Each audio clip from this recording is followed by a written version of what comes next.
Okay guys, today I want to share with you how I find some brown for my compost bin.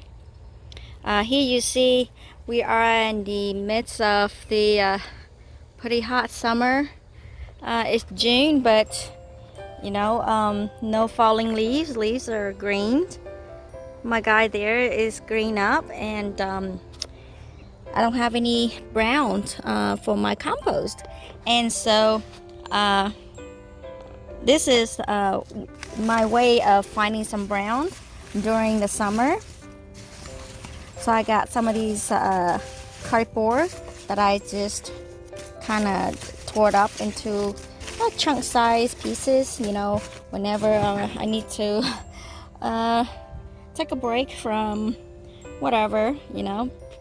If you have nowadays you have a lot of Amazon shipping boxes, and this is actually my milk carton boxes that comes from my kids' milk, and we have a lot of those, and I save those over the winter for the summer use.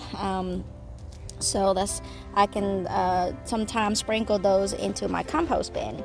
And I just want to note out a couple of tips when you use the cardboard.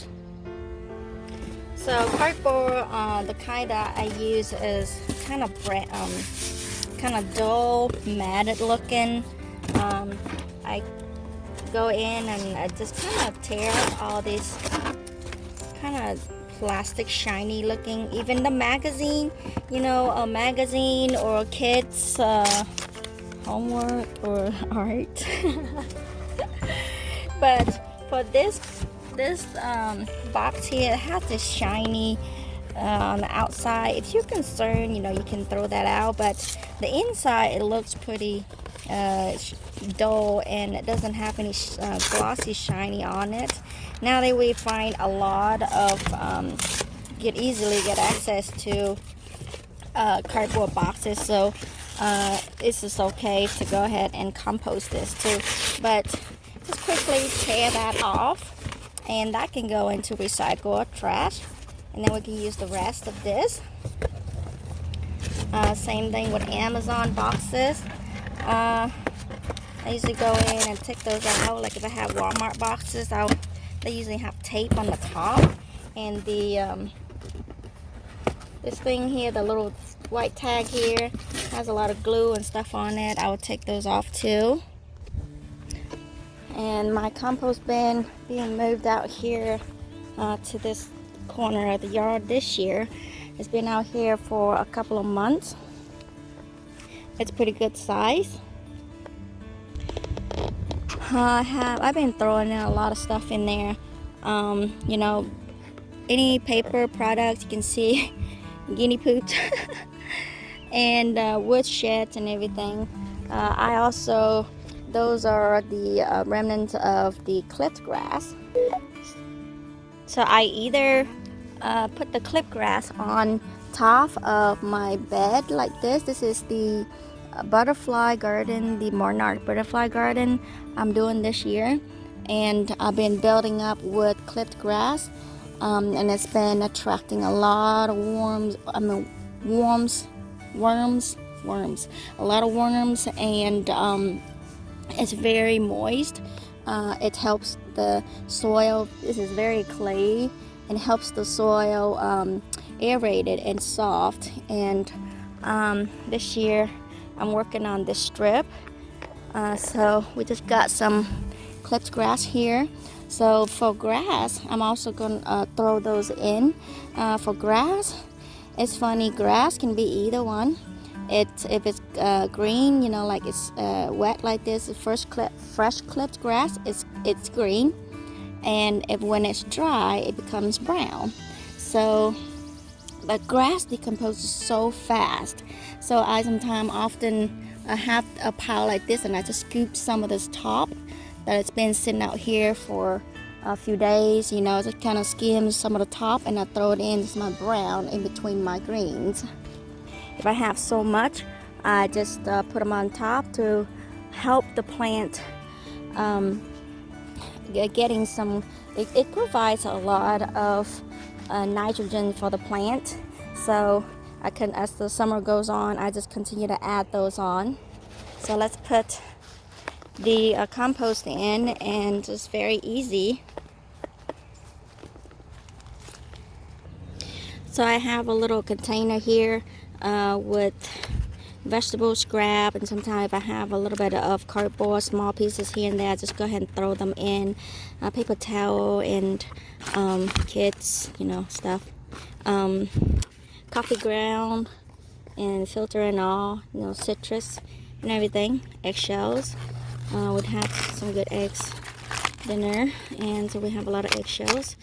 So it's good to like crunch them up, but I don't really pay much attention. I just, as far as the portion, I don't worry about too much, because onion too, onion, when I peel the onions, and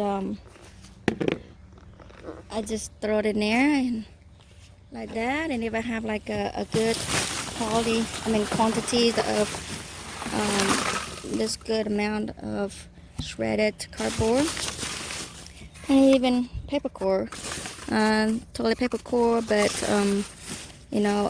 paper towel and a paper towel core, all that, and it's dry, so it's always good to give it a quick rinse of water to moisten the paper.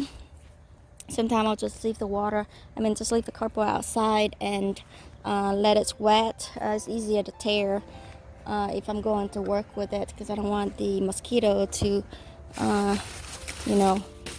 create a condition for mosquito if I can't get to it like in a few days.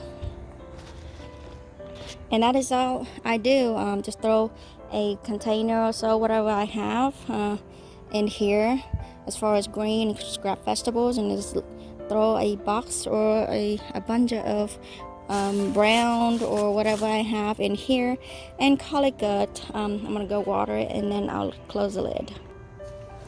So I got like a 2 gallons water from my rain barrels, and go in like quickly go in. They said it's better to soak these if you have a large bucket or something. To soak these is easier to tear them up, and